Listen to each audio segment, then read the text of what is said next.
परमात्मने नमः। यथार्थ गीता, श्रीमद् भगवत गीता, अथ प्रथमो अध्यायः।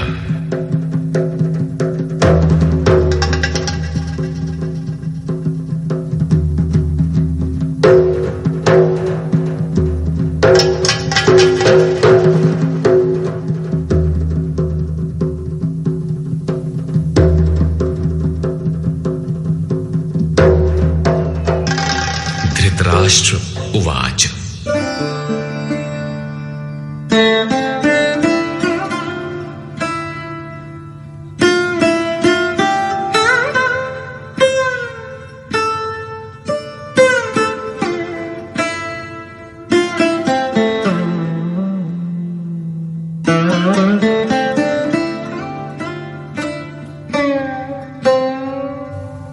धर्मक्षेत्रे कुरुक्षेत्रे समवेता युयुत्सवः मामकाः पाण्डवाश्चैव किमकुर्वत संजय।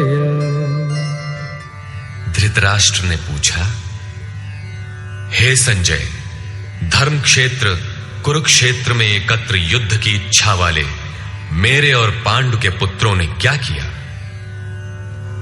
अज्ञान रूपी धृतराष्ट्र और संयम रूपी संजय। अज्ञान मन के अंतराल में रहता है। अज्ञान से आवृत मन धृतराष्ट्र जन्मांध है, किंतु संयम रूपी संजय के माध्यम से यह देखता है, सुनता है। वो समझता है कि परमात्मा ही सत्य है।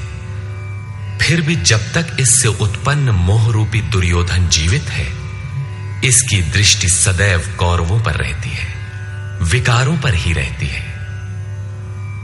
धर्म एक क्षेत्र है। जब हृदय देश में दैवी संपत्ति का बाहुल्य होता है तो यह शरीर धर्म क्षेत्र बन जाता है, और जब इसमें आसुरी संपत्ति का बाहुल्य होता है तो यह शरीर कुरुक्षेत्र बन जाता है।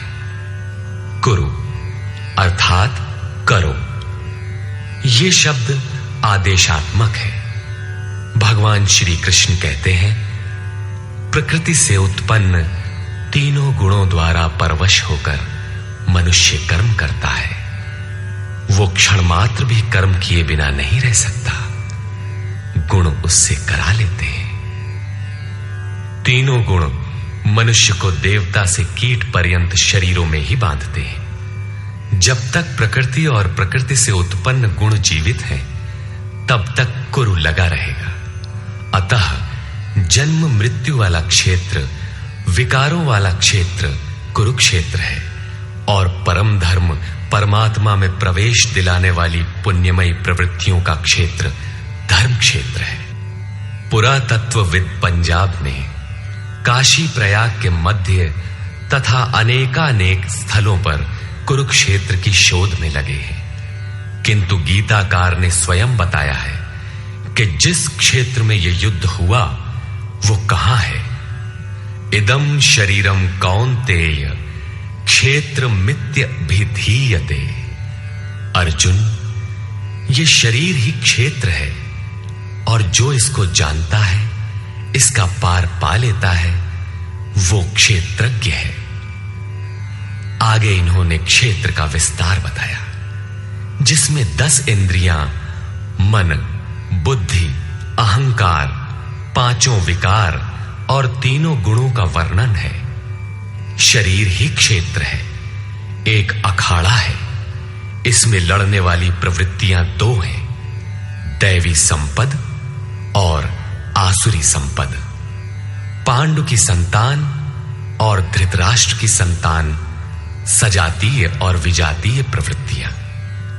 अनुभवी महापुरुष की शरण जाने पर इन दोनों प्रवृत्तियों में संघर्ष का सूत्रपात होता है। यह क्षेत्र क्षेत्रज्ञ का संघर्ष है, और यही वास्तविक युद्ध है।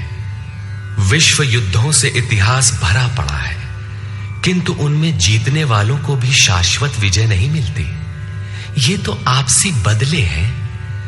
प्रकृति का सर्वथा शमन करके प्रकृति से परे की सत्ता का दिग्दर्शन करना और उसमें प्रवेश पाना ही वास्तविक विजय है। यही एक ऐसी विजय है जिसके पीछे हार नहीं है। यही मुक्ति है जिसके पीछे जन्म मृत्यु का बंधन नहीं है। इस प्रकार अज्ञान से आच्छादित प्रत्येक मन संयम के द्वारा जानता है कि क्षेत्र क्षेत्रज्ञ के युद्ध में क्या हुआ। अब जैसा जिसके संयम का उत्थान है, वैसे वैसे उसे दृष्टि आती जाएगी। संजय उवाच। दृष्ट्वा तु पाण्डवानीकं व्यूढं दुर्योधनस्तदा आचार्यमुपसंगम्य राजा वचनमब्रवीत्। उस समय राजा दुर्योधन ने व्यूह रचना युक्त पांडवों की सेना को देखकर द्रोणाचार्य के पास जाकर यह वचन कहा। द्वैत के आचरण ही द्रोणाचार्य हैं। जब जानकारी हो जाती है कि हम परमात्मा से अलग हो गए हैं, वहां उसकी प्राप्ति के लिए तड़प पैदा हो जाती है। तभी हम गुरु की तलाश में निकलते हैं। दोनों प्रवृत्तियों के बीच यही प्राथमिक गुरु है। यद्यपि बाद के सद्गुरु योगेश्वर श्री कृष्ण होंगे, जो योग की स्थिति वाले होंगे। राजा दुर्योधन आचार्य के पास जाता है। मोह रूपी दुर्योधन। मोह संपूर्ण व्याधियों का मूल है। राजा है। दुर्योधन दुर अर्थात दूषित, योधन अर्थात वह धन। आत्मिक संपत्ति ही स्थिर संपत्ति है। उसमें जो दोष उत्पन्न करता है वो है मोह। ये प्रकृति की ओर खींचता है और वास्तविक जानकारी के लिए प्रेरणा भी प्रदान करता है। मोह है तभी तक पूछने का प्रश्न भी है, अन्यथा सभी पूर्ण ही हैं। अतः व्यूह रचना युक्त पांडवों की सेना को देखकर, अर्थात पुण्य से प्रवाहित सजातीय वृत्तियों को संगठित देखकर, मोह रूपी दुर्योधन ने गुरु द्रोण के पास जाकर यह कहा।